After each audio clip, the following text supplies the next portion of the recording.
اعوذ باللہ من الشیطان الرجیم۔ پناہ مانگتا ہوں میں اللہ کی شیطان مردود کے شر سے۔ بسم اللہ الرحمن الرحیم۔ شروع اللہ کے نام سے جو بڑا مہربان نہایت رحم فرمانے والا ہے۔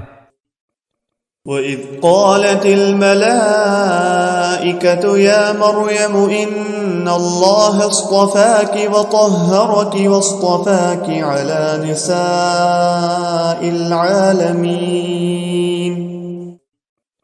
اور جب فرشتوں نے کہا کہ اے مریم، بے شک اللہ تعالیٰ نے تمہیں برگزیدہ کر لیا اور پاک کر دیا اور دنیا کی عورتوں میں سے منتخب کر لیا ہے۔ حاشیہ نمبر 55۔ والدہ کی دعا کی قبولیت اور مریم کا زہد و تقوی اور اللہ کی عبادت کے لیے اپنے آپ کو وقف کر دینا، یہ تھے اسباب کہ اللہ تعالیٰ کے فضل و کرم سے ان کو تقرب الی اللہ کا شرف حاصل ہوا۔ فرشتوں نے ان سے کلام کیا اور ان کو بشارت دی کہ اللہ تعالیٰ نے دنیا بھر کی خواتین پر ان کو فضیلت دی اور برگزیدہ کیا ہے۔ بخاری میں علی رضی اللہ تعالی عنہ کی روایت کے مطابق رسول اللہ صلی اللہ علیہ وسلم نے فرمایا کہ اللہ تعالیٰ نے مریم بنت عمران اور خدیجہ رضی اللہ عنہما کو دنیا کی عورتوں پر فضیلت عطا فرمائی ہے، بحوالہ بخاری کتاب الانبیاء۔ دیگر روایات میں مریم کے علاوہ آسیہ زوجہ فرعون، عائشہ رضی اللہ عنہا اور فاطمہ رضی اللہ عنہا کی بھی فضیلت بیان کی گئی ہے۔ یا مریم اقنتی لربک واسجدی وارکعی مع الراکعین۔